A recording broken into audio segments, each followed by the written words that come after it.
এর মহাসমাবেশের অভিজ্ঞতা জানিয়েছেন এক নারী। সামাজিক যোগাযোগ মাধ্যম ফেসবুকে এক দীর্ঘ স্ট্যাটাসে তিনি বিষয়টি তুলে ধরেছেন। নূর হাবিবা অনন্যা নামের ওই নারী লিখেছেন, একটা রাস্তা, লক্ষাধিক মানুষের সমাগম, জামায়াত মহাসমাবেশ এবং একলা আমি। ঘড়ির কাঁটায় বিকেল 4টা পেরিয়ে গেছে বেশ কিছুক্ষণ। জোহরের ওয়াক্ত শেষের পথে। আমাকে এর মধ্যে শাহবাগ থেকে সেগুনবাগিচা পৌঁছাতে হবে। ছোট্ট একটা শাওয়ার নিয়ে অন্তত ফরজটুকু আদায়ের চেষ্টা করতে হবে। মেট্রোতে এত ভিড় যে ওরা টিকিট বন্ধ করে দিয়েছে এমন শুনলাম। তাহলে উপায় একমাত্র হাঁটা। আশপাশে যতদূর চোখ যায় শুধু মানুষ আর মানুষ, একটু স্পেসিফিকলি মুসলিম দেশের পুরুষ মানুষ। আমি হাঁটা শুরু করলাম। এটুকু রাস্তায় কম করে 1 লক্ষের বেশি মানুষ মনে হয়েছে আমার। ইতোমধ্যেই নানান ছবি ভিডিও দেখে আন্দাজ পেয়ে গেছে মানুষ। এই এত মানুষের মধ্যে একটা একলা মেয়ে। এক পর্যায়ে কিছু জিনিস বলা প্রয়োজন। ইসলামিক স্কুল অফ থটসে মেয়েদের পর্দার বিধানে মুখ ঢাকা এবং না ঢাকা উভয়ের সপক্ষেই যথেষ্ট দলিল স্কলারদের মতামত আছে। আমি দ্বিতীয় মতের ভিত্তিতে মুখ খুলে হিজাব পরার চেষ্টা করি। এদেশের অনেক জনপ্রিয় আলেমের ওয়াজে সেকেন্ড স্কুল অফ থটসে সাদৃশ্য মতে মুখ ঢাকা আবশ্যক নয়, উত্তম। এই বিষয়ে বিবৃতি থাকলেও অনেক মানুষ রিজিকলি বিশ্বাস করেন মুখ না ঢাকলে পর্দা হয় না। এতটুকু বলা তাদের লেন্সে আমাকে উপস্থাপন করার জন্য। আমি কতটুকু ঠিক ভুল আল্লাহ ভালো জানেন, কিন্তু ওনাদের অনেকের চোখে আমি আপ টু দ্য মার্ক না।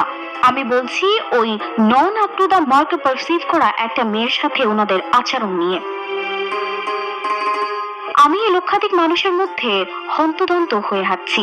আমার সামনে থেকে মানুষগুলো সরে যেয়ে আমার জন্য ফাঁকা রাস্তা করে দিচ্ছেন। সোহরাওয়ার্দী উদ্যানের মধ্যে জায়গা বাকি নেই। ঢাকার এই দক্ষিণ দিকটাতে একটু পরপর বড় স্ক্রিন বসিয়ে দিয়েছে যেন মানুষ দেখতে পারে। সমস্যা হলো স্ক্রিনের সামনে বিশাল জায়গা জুড়ে মানুষ রাস্তায় বসে আছে। আমি ওনাদের মারিয়ে কিভাবে যাব? সময় চলে যাচ্ছে। অনেকে আমার জন্য অন্যদের বলে জায়গার ব্যবস্থা করে দিয়েছেন। একটা জায়গায় এত ভিড় আগানো মুশকিল। আগাতে গেলে গায়ে ধাক্কা লাগতে পারে অবস্থা। কয়েকজন মানুষ এক হয়ে আমার সামনে এসে সামনের মানুষদের সরিয়ে দিয়ে ফাঁকা করে দিতে লাগলেন। এই এত মানুষের মধ্যে আমি কি নিরাপদ অনুভব করেছি প্রকাশ করতে পারবো না। কাল এই অবস্থায় আমাকে শাহবাগ ওয়ার্ড ইউনিট অর্থাৎ শঙ্করপুর, গুলিস্তান, ঢাকা মেডিকেল, আবার শাহবাগ, সেগুনবাগিচা চক্কর দিতে হয়েছে কিছু খুবই জরুরি মেডিকেল পারপাসে।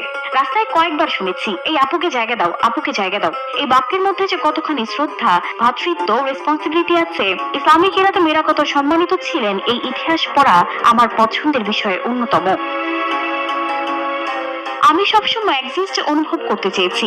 ইসলামে আমি এক্সিস্ট করি, কিন্তু এদেশের মানুষের কাছে কতটুকু ওটা নিয়ে প্রায়ই সংশয় হয়। কিছুদিন আগেও ওয়াসওয়াসায় পড়ে ভাবছিলাম আগামীতে বেঁচে থাকলে আমি এক্সিস্ট করবো কিনা। আল্লাহ আমাকে উত্তর দিয়ে দিলেন, সুবহানাল্লাহ। না, ইসলাম আর জামায়াত ইসলামকে আমি এক ভাবি না।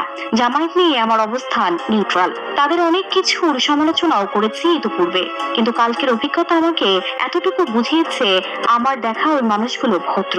গত বছরের জুলাইয়ে শাহবাগে আমি লীগের মানুষের হাতে অস্ত্র নিয়ে ঘুরতে দেখেছি। ওরা সুযোগ পেলে এগুলো আমাদের উপরে ব্যবহারের চেষ্টা করত বলাই বাহুল্য। দুইটা দৃশ্যে কত তফাৎ। রাজনীতিকে বরাবরই অন্ধকার জায়গা মনে হয় আমার, কিন্তু কাল আমিরের অসুস্থতায় মন থেকে দোয়া করেছি। এই দলের ভেতরে কি আছে না আছে জানি না আমি, কিন্তু দলটা কিছু মানুষকে ভদ্র বানাতে পেরেছে, কিংবা ভদ্র আল্লাহ ভীরু কিছু মানুষকে দলে নিতে পেরেছে। ধীরে একটা মেয়েকে নিরাপদ অনুভব করাতে পেরেছে, এটা অনেক বড় ব্যাপার। একটু কম বলা হলো বোধহয়, এটা অনেক অনেক অনেক বড় একটা ব্যাপার। সানজিদা রহমান, কালবেলা।